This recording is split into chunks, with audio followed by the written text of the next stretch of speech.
রংপুরের তাউনিয়ায় প্রশিক্ষিত তরুণ আগামীর ভবিষ্যৎ এই স্লোগানকে সামনে রেখে শুরু হলো জাপানি ভাষা শিক্ষা কোর্স।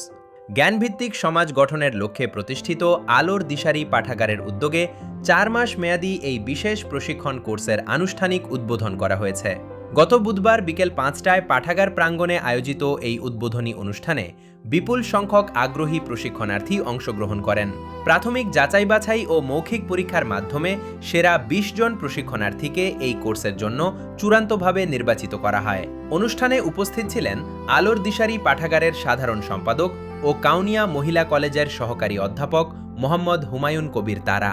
আরও উপস্থিত ছিলেন সহকারী অধ্যাপক মোহাম্মদ সাইফুর রহমান মুক্তা, পাঠাগারের দপ্তর সম্পাদক আহসান হাবিব তুহিন এবং সাংবাদিক জহির রায়হান ও জসিম সরকার সহ স্থানীয় বিশিষ্ট ব্যক্তিবর্গ। আয়োজকরা আশা প্রকাশ করেন যে এই কোর্সের মাধ্যমে জাপানি ভাষায় দক্ষতা অর্জন করে দেশের তরুণরা সরকারি ব্যবস্থাপনায় বিদেশে কর্মসংস্থানের সুযোগ পাবে। এর ফলে দক্ষ মানব সম্পদ তৈরির পাশাপাশি জাতীয় অর্থনীতিতেও ইতিবাচক প্রভাব পড়বে।